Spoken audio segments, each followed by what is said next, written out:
천주교는 이제 유일신 종교라고 합니다. 그래서 세 개의 유일신 종교가 크게 유다교, 그다음에 그리스도교, 그다음에 이슬람교가 있는데요. 이 한 분이신 하느님은 특별히 이슬람교나 유다교는 유일신 하느님은 유일신의 형태로만 계시는데 그리스도교에서는 삼위일체이신 하느님으로 있다고 이야기를 합니다. 그래서 성부 하느님, 성자 예수님, 그다음에 성령 하느님. 그래서 천주교 신자들이 성호경을 그을 때 성부와 성자와 성령의 이름으로 하는 이유는 그래서 그렇고요.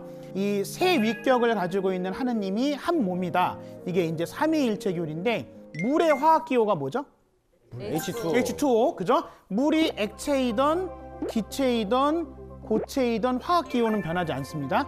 그죠? 근데 보여지는 모습은 다르죠. 물이고 얼음이고 수증기고. 그래서 한 분이신 하느님이 사람이 보는 관점에 따라서 다르게 보이신다라는 게 삼위일체 교리입니다. 그래서 하느님이 하시는 역할은 다른 것 같지만 다른 것처럼 보이지만 핵심적인 건 똑같은 건데요. 성부 하느님은 창조주입니다. 그리고 성자 예수님은 구세주. 그리고 이제 성령 하느님은 협조자라고 이야기를 하는데요. 그래서 성령 하느님 할 때 그 영이잖아요. 가장 선한 영의 하느님께서 우리를 이끌어주고 계신다라고 이야기를 하고 있고 그것을 삼위일체 교리라고 말씀드릴 수 있겠습니다. 삼위일체가 천주교예요. 네. 그래서 이제 아주 오래된 성당 그리고 아주 어마어마한 성당에 가면 뭔지 모르는 경외감이 들잖아요. 제가 이제 소개시켜드릴 곳은 세계에서 가장 큰 성당, 지상의 영적 지도자라고 하는 교황님이 계시는 곳이고 가톨릭 교회의 총본산이며 역사적으로, 예술적으로, 종교적으로 문화유산 같은 곳이기 때문에 바티칸에 있는 성 베드로 대성당에 대해서 말씀을 드릴 겁니다.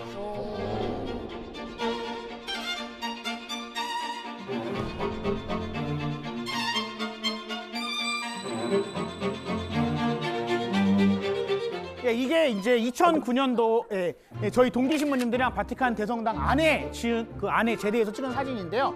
제가 2009년도에 서품 받았는데 제가 저렇게 서 계신 게. 왜 저렇게 서 계신 거예요? 말갈량이처럼 서 계세요. 바티칸 대성당은 그 로마 시내에 7개의 언덕이 있습니다. 네. 그 7개의 언덕 중에 하나의 언덕의 이름이 바티카노 언덕이었는데 바티카노 언덕 위에 지은 성당이다 그래서 바티칸 대성당이 되는 겁니다. 그래서 바티카노 언덕은 원래 로마의 황제였던 네로가 그리스도인들을 처형해야 되는데 어떤 날은 사자밥으로도 주고 아니면 자기들끼리 검투를 시키기도 하고 아니면은 십자가에 못 박아서 죽는 모습을 구경하고 그렇게 하던 곳 자리 위에 지어진 곳이 바티카노 성당이 되도록 하겠습니다. 바티칸 대성당에 보면 이렇게 저 초대형 돔이 있습니다. 저 돔은 하느님의 영원함을 상징해요. 왜냐하면 돔은 동그란 모양을 가지고 있잖아요. 그죠? 이 돔을 누가 설계했을까요? 레오나르도 네. 아니고, 네. 미켈란젤로가 저 돔이 유명한 거는 이제 미켈란젤로가 지었기 때문에 그렇습니다.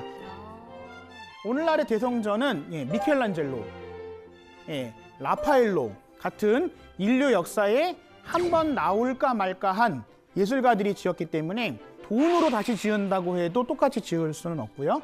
기술적으로 또 지은다고 해도 똑같이 지을 수 없는 곳이라고 할 수가 있겠습니다. 보시면 네. 이게 아까 그 미켈란젤로의 돔이고요. 이 돔 바로 밑에 보면 대형 제대가 있습니다. 이 대형 제대 바로 밑에가 베드로 사도의 무덤이에요. 원래 이제 성당은 전통적으로 무덤 위에 세워지게 돼 있습니다. 그래서 이제 바티칸 성당도 무덤 위에 세워져 있는 거죠. 그 용산 성당이나 아니면은 그 명동 성당 같은 경우에는 무덤 위에 지어진 성당입니다. 명동은 누가 그럼? 네, 명동에는 천국 천주교회의 2대 주교님인 앵베르 주교님하고 이제 모방 신부님, 샤스탕 신부님 이렇게 해서 순교자들 무덤 위에 세워져 있고요. 신학교에 가면은 이제 신학교 대성당에 김대건 신부님의 2개의 고울이 있습니다. 그래서 이제 그런 만큼 순교자의 유해가 모셔져 있는 곳은 다 성지라고 이야기를 할 수가 있는 거죠. 네. 다음으로 베드로 성당 이제 광장을 볼 건데요. 네, 이게 무슨 모양처럼 보이시죠? 열쇠, 열쇠 모양으로 되어 있는데 그 예수님께서 베드로 사도에게 하늘나라의 열쇠를 맡깁니다. 그래서 천국의 문지기라고 불리거든요. 베드로 사도가. 그래서 베드로가 하늘나라의 열쇠를 받았다라는 의미가 있고요. 그리고 이제 한편으로는 열쇠처럼 보이지만 다른 한편으로는 하느님이 세상을 향해서 손을 뻗고 있는 것처럼 보여요. 그죠? 그래서 하느님이 세상을 품고 있다라는 의미도 보이는 것이 이 베드로 성당 대광장이 되도록 하겠습니다. 그리고 이 많은 분들이 교황님을 언제 가면 볼 수 있냐 이런 질문을 하시는데 높으셔서 아무나 못 보는 게 아니고요. 무지하게 바쁘셔서 아무도 못 만납니다. 농담 반 진담 반으로 교황님이 10년 후까지 스케줄이 잡혀 있다고 이야기를 하거든요. 어쨌든 교황님을 정기적으로 볼 수 있는 거는 물론 이건 스케줄이 없을 때입니다. 뭐 그때 간다고 항상 계시는 게 아니라 수요 일반 아련이라고 해서 매주 수요일 날 오전 10시에 가면 교황님을 볼 수 있고요. 매주 주일 날 12시에 가면 교황님이 집무실 창문을 열고 삼정기도를 하고 사람들한테 좋은 말씀을 하는 시간을 가지게 됩니다. 근데 아까 제가 보여드렸던 제 성지순례 갈 때는 교황님께서 외국 출타 중이셨어요.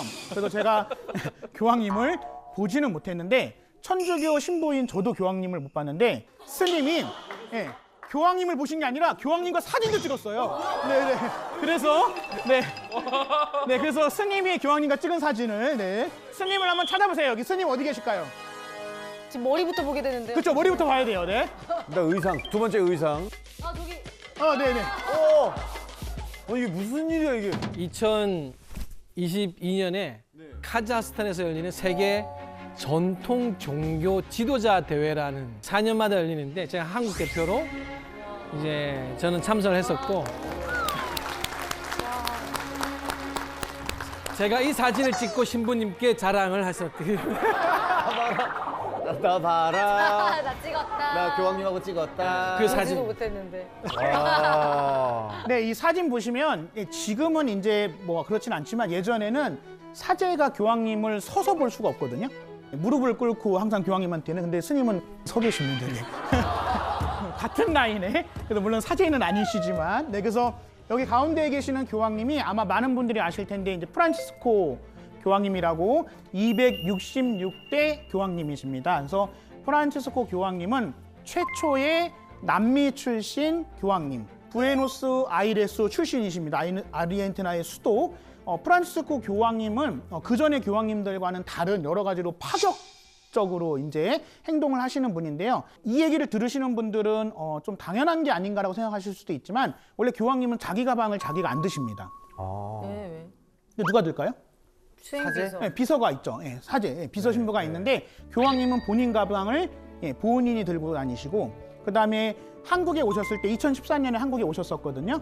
보통 이제 교황님들 오면 벤츠, 아니면 BMW 방탄유리 뭐 이런 건데 교황님은 소우를 이제 개조를 해서 이제 교황님이 한국에 왔을 때 그 소우를 자동차를 타셨고 교황님은 로마에서도 지하철이나 버스 타고 다니십니다. 전용차 거의 안 타시고 혼자 다니시고요. 그다음에 이제 이 베드로 대성전에서 화려한 교황님 전용 궁전이 있는데 여태까지 교황님들은 다 교황님 궁전에서 사셨지만 프란치스코 교황님께서는 마르타의 집이라고 로마에 놀러 오는 신부님들 가는 게스트하우스가 있어요. 그 게스트하우스에서 일반 사제들하고 똑같이 사시고 그 교황님 궁전에서 사시지 않고요. 엄청 소탈하시고 겸손하신 교황님이라고 할 수 있습니다. 저 신부님 갑자기 문득 이런 궁금증이 생겼는데요. 교황님께서도 고해성사를 하시나요?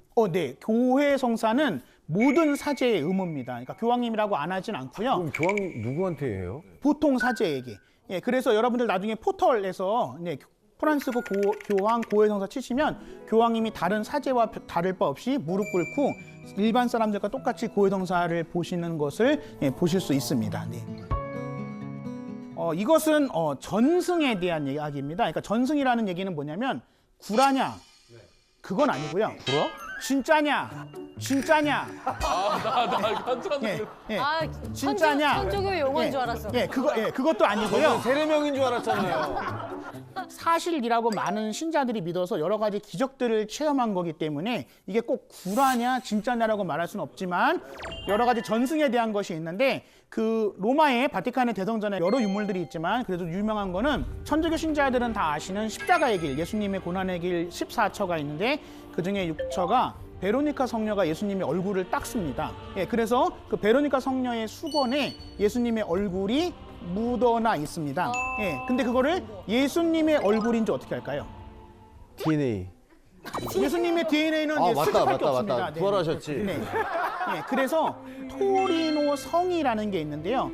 예수님을 묻었을 때 예수님의 시신을 수습한 옷, 그게 성스러운 옷인데 그게 그 토리노의 성이에 있는 얼굴과 이 베로니카 수건에 있는 예수님의 얼굴이 똑같습니다. 예. 그래서 이게 예수님의 얼굴일 것이다. 예, 그렇다라고 이야기를 하고요. 그 다음에 이제 박해받던 그리스도교가 로마의 국교가 되게 되는데 그게 콘스탄티누스 대제라는 사람을 통해서 되게 됩니다. 이 콘스탄티누스 대제의 어머니 때문에 콘스탄티누스 대제가 신자가 되는데 그 어머니가 성녀 헬레나라는 분입니다. 근데 그 성녀 헬레나라는 분이 서기 320년에 그리스도교 신자 중에서는 최초로 예루살렘의 성지순례를 가게 돼요.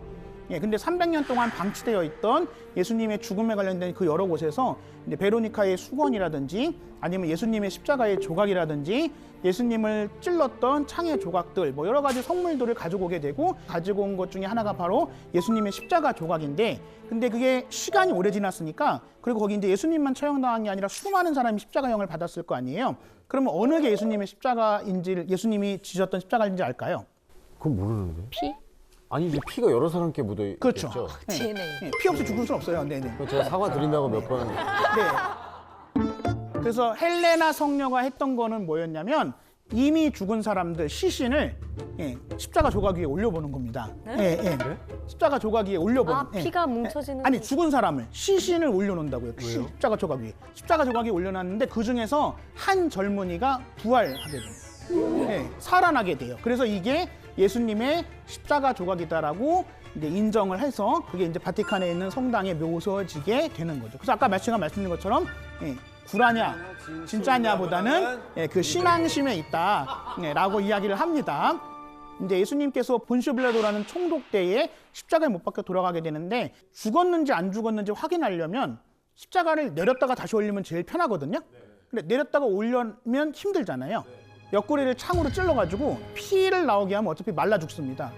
근데 이제 예수님의 옆구리를 찔렀던 사람이 전승에 의하면 로마 군인 롱기누스라는 사람이었는데 창으로 찔렀을 때 그 순간에 눈이 멀어요.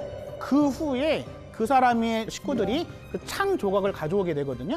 근데 그 창 조각에 있는 피가 이제 롱기누스의 눈에 다시 떨어지면서 롱기누스가 다시 눈을 시력을 회복하게 됩니다. 그래서 그 롱기누스가 그 체험을 통해서 자기가 그리스도인이 되고요. 예수님처럼 나중에 십자가에 못 박혀 죽게 됩니다. 그래서 이제 롱기누스가 성인이 되거든요.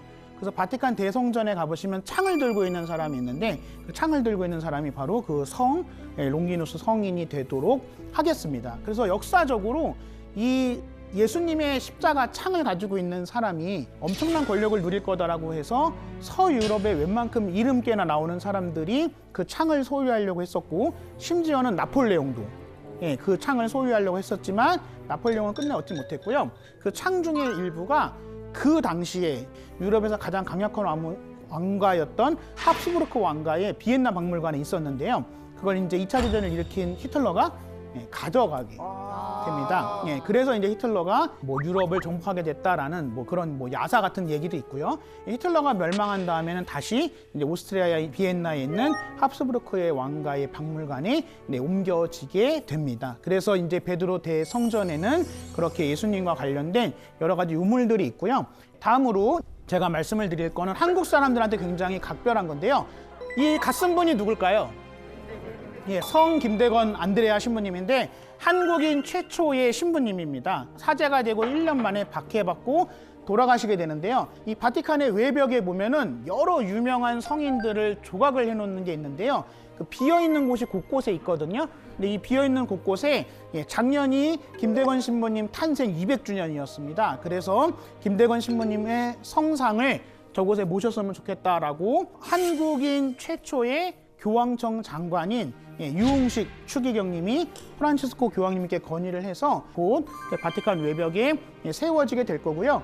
저 팔 벌리고 있는 거는 뭐 보통 사제가 미사할 때의 모습이기도 하지만 마찬가지로 하느님의 백성을 포용한다라는 그런 의미가 되겠습니다. 그런 것들을 보시면 되는데 기본적으로 성당은 사람들에게 마음의 평화를 주는 곳이잖아요. 신자에게만 주고 말면 안 되겠죠.